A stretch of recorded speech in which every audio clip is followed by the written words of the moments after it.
So let's talk a little bit about boiler replacement and fuel switching options that you might think about that would be appropriate for your business. So it's really key to understand what your current boiler efficiency is when you're thinking about making a change or wondering if it's worthwhile. So we'll do a little bit on that, and we'll try to tease out by an example exercise when it might be appropriate to upgrade a boiler. We'll do an example of that. We'll talk as well about different fuel switching options that you have. So what other technologies could you bring to bear in your heating system? This is quite difficult to do in a scenario like this because heating systems there's so many different types and there's so many different types of buildings. But we'll try and go through a few and stimulate some debate. And we'll talk a little bit about the Renewable Heat Incentive, which is the support available from government for renewable heat that was mentioned previously as well. So quickly on boiler efficiencies, many SMEs use smaller domestic style boilers, and not many people realise that you can check your boiler's efficiency via this website. It has a full list of all the boiler makers and all the models, so you can go on there and see what efficiency it had when it was new, when at design time. If it's fairly old, then the boiler efficiency won't be the nameplate rating. It'll be probably a bit reduced as the boiler gets older. It's pretty typical to find actual boiler efficiencies in operation for older boilers at 60–70%. I mean, I've seen boilers as old as 40 years quite recently. All new boilers have to be A-rated for efficiency, and that means more than 90% efficient.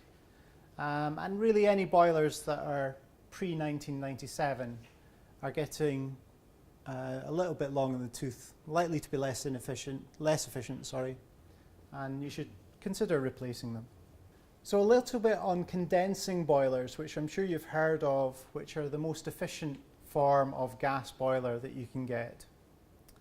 Why are they more efficient? Why do they offer these 90-odd% efficiencies that we see quoted? 94% is quite often quoted. Well, what they do is they're a standard boiler, and then they have an extra heat exchanger on the flue where the hot exhaust gases are going out, and that heat is normally lost. But a condensing boiler has an extra heat exchanger to capture that heat, and it also lowers the temperature in the flue gases to such an extent that the vapor in the flue also condenses, and that gives you a little bit more heat as well. So they really are quite efficient. One thing that people don't realise is that condensing boilers can operate at a maximum flow temperature of just under 60 degrees, 56 degrees in a typical figure. A conventional boiler operates with a higher flow temperature than that, 70, 75 degrees. So if you just take out a conventional boiler and fit a condensing boiler, then you will actually be getting a little bit less heat out because your radiators will now be supplied with lower temperature water, and there'll be less heat transfer into your rooms. So watch out for that. It might be absolutely fine for your building. The original radiator capacity that was put in might have been a bit over, but for certain people you might have to think about putting some extra radiator capacity in. I've just said there you need to be careful in installation to make sure they can operate in condensing mode as well. And this is all around this temperature aspect. If you put in a condensing boiler and you need to boost the temperature up to 70 or 80 degrees in order to get the heat that you need, then it won't operate in condensing mode. So we'll be back to a lower efficiency. I'm not sure exactly what it comes down to, probably 80 to 85% is what you would get in that scenario. So just watch out for that. Most condensing boilers are fitted with a variable speed pump, and they vary the flow around the circuit to match the heat demand of your building. So just what do we mean by boiler efficiency as well? We're quoting it quite a lot here. It's really just the ratio of the input energy that you put in terms of gas kilowatt hours and the heat that you get out. So it's just that difference between the two. And we've mentioned some some percentages already. 60, 70%, you really want to be thinking about, is it worth changing? Something in the 80s is reasonably good. 90 is great, and that's what you're going to get if you buy a new boiler today. So when to upgrade your boiler, you want to consider a few different things. One is, we've already talked about the overall efficiency. You want to be thinking about the age, which is linked to the efficiency. But older boilers often need a lot of maintenance, and you want to be thinking about any maintenance costs that are coming up and when condition is going to need replacement anyway. So if you're not sure of all that, you can get specialist analysis done. It's maybe not so common in smaller domestic boilers, but a boiler of any size, you can get a combustion efficiency test done, and that will actually determine exactly what the operating efficiency of your boiler is. So that's something your heating engineer can do for you. And that's a good basis for making a decision then as to whether a replacement is a good option or not. So what are the other general fuel switching things we should be thinking about? Well, it's all to do with the price of your fuel, really. If you're using a high price fuel currently, so oil was fairly high cost at sort of 60, 70 pence per litre, which translates to 6 to 7 pence per kilowatt hour until recently. It's now dropped a bit. It's now probably 4 or 5 pence a kilowatt hour. LPG is 6, 7, 8p a kilowatt hour if you're not on gas network. And if you're using electricity on a day tariff, it could be anything from a large business is probably only paying 8 pence per kilowatt hour. They've got a very high demand. Small businesses are probably paying 12, 13, 14 pence per kilowatt hour. So if you're using any of those high price fuels, then you need to think, is there a better option for me? Could I change to a cheaper fuel? So could I change, for example, from oil to natural gas? Is there a natural gas supply that I could get into my site? Could I look at biomass? Air source heat pumps we've talked a little bit about, how they work and where they work. And in fact, there's one thing to note is you get two types of air source heat pump. One transfers heat from air to air, and another transfers heat from air outside to water for a water circuit. And it's only that latter type, the air to water ones, that qualify for the renewable heat incentive. Ground source heat pumps, air source heat pumps, air to water heat pumps and biomass all qualify for the renewable heat incentive. So these technologies are going to be more expensive to install than conventional heating systems, but the RHI might help you to pay for them. It's tricky to say more than that. It really has to be done on a building basis as to what is going to be your best option, and it's very individual down to the type of building that you have. So what is this renewable heat incentive that's been mentioned? It's this government subsidy for renewable heat projects, and it's part of the overall government target at EU level, where UK is trying to reach 20% renewable energy by 2020, and that's across electricity and heating. So this scheme has been put forward as part of the government's response to that target.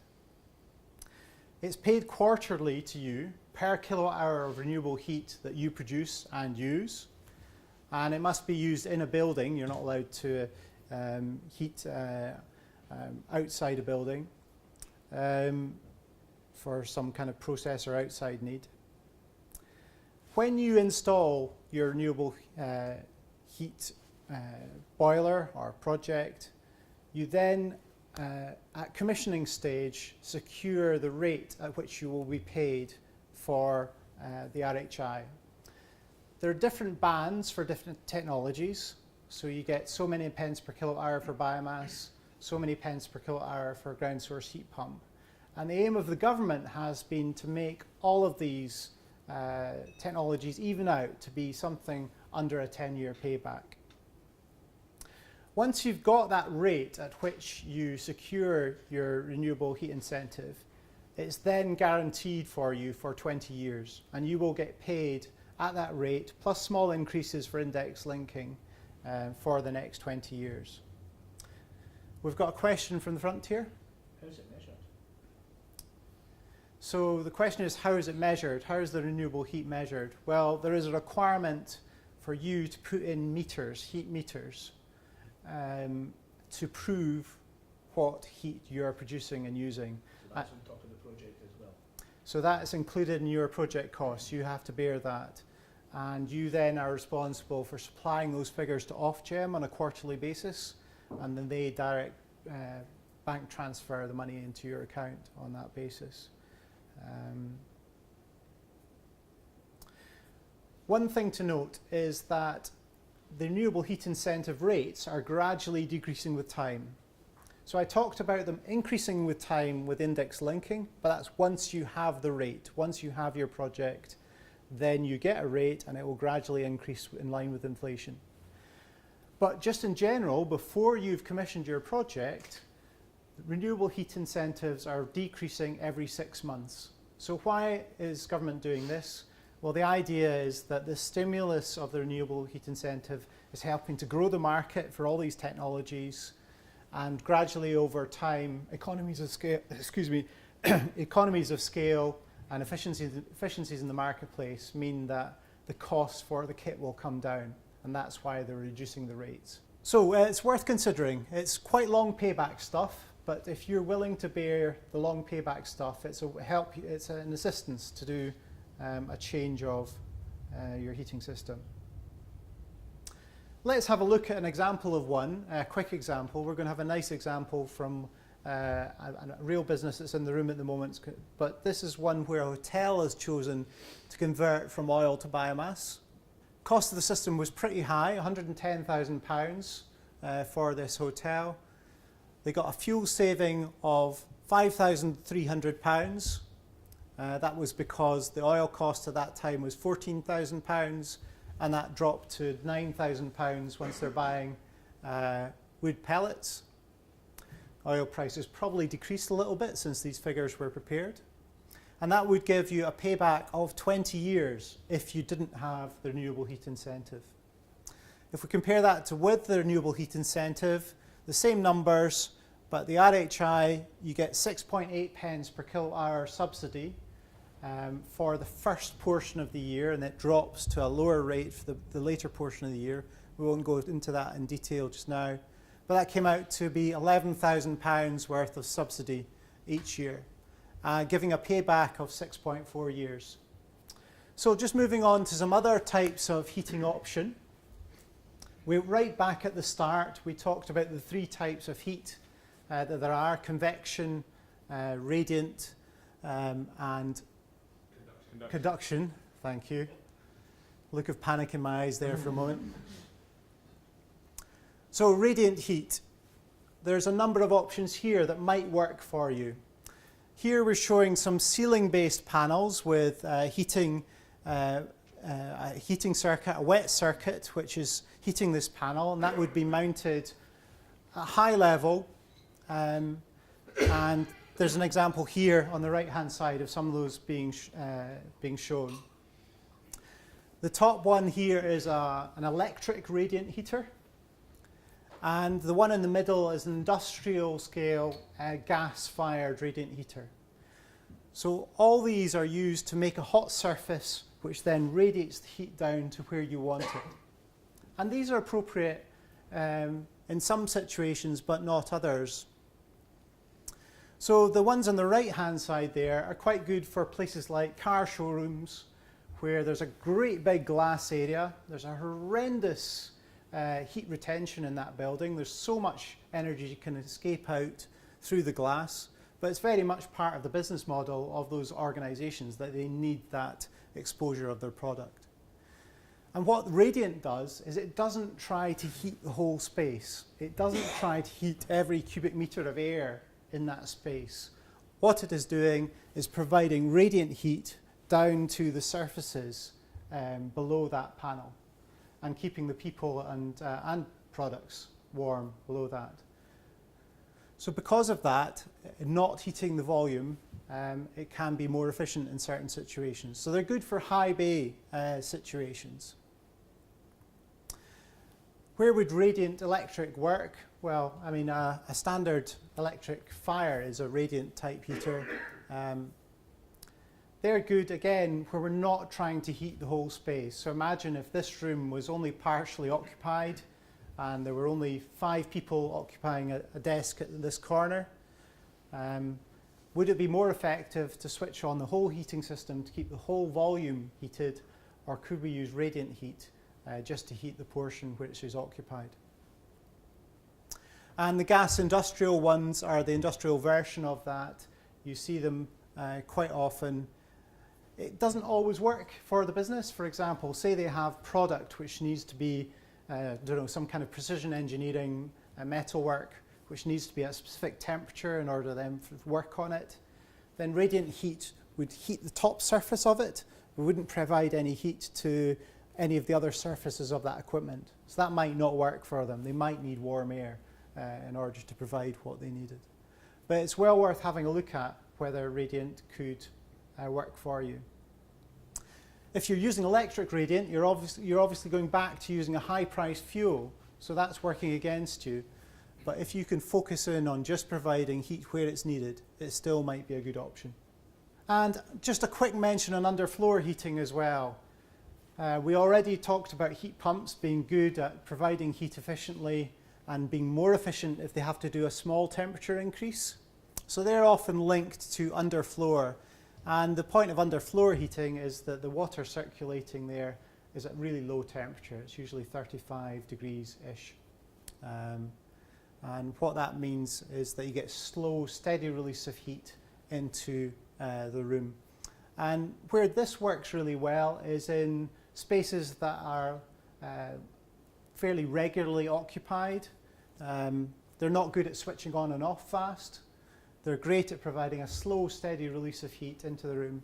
And they'll work best in a fairly well insulated modern building.